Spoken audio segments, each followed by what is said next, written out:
సహస్ర సరిగ్గా మాటలు కూడా రాని 10 ఏళ్ల బాలికను ఇంత క్రూరంగా చంపాల్సిన అవసరం ఎవరికొచ్చింది? అసలు తాను చేసిన తప్పేంటి?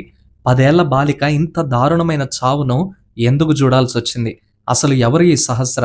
ఈ సహస్ర ఘటనతో ఒక్కసారిగా 2 తెలుగు రాష్ట్రాలు ఉలిక్కిపడ్డాయి.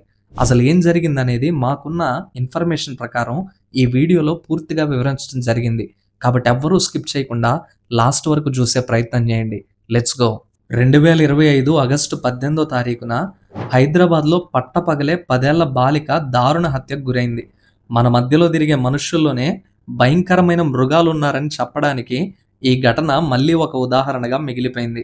అసలు మన సమాజం ఎటుపోతుందో అని లెక్చర్ ఇవ్వడం నా ఉద్దేశం కాదు, కానీ ఒకటి మాత్రం చెప్పగలం, మన సమాజం 90% ఎప్పుడో కుళ్ళిపోయింది.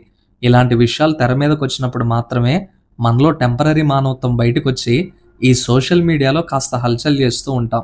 బాగా వినండి, ఈ వీడియో చేస్తుంది మీ ఇంట్లో ఉన్న సహస్ర లాంటి చిన్నారి కోసం, నా ఇంట్లో ఉన్న సహస్ర లాంటి చిన్నారి కోసం, మన ఇంట్లో నవ్వుతూ తిరిగే 10 ఏళ్ల సహస్ర లాంటి చిన్నారుల కోసం. ఎందుకో ఈ న్యూస్ చూసిన తర్వాత చాలా డిస్టర్బింగ్గా అనిపించింది. సరే, ఇక జరిగిన ఘటనలోకి వెళ్తే, హైదరాబాద్లో కూకట్పల్లిలో ఒక 10 ఏళ్ల పాప పేరు సహస్ర సోమవారం మధ్యాహ్నం 12:30 గంటలకు ఇంట్లో ఒంటరిగా ఉన్న సమయంలో సహస్ర హత్యకు గురైంది.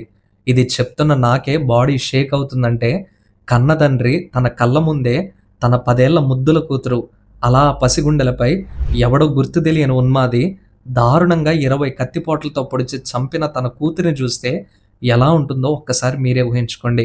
ఇక సహస్ర కుటుంబ విషయానికి వస్తే, తల్లి పేరు రేణుక, ఆమె ఒక ల్యాబ్ టెక్నీషియన్.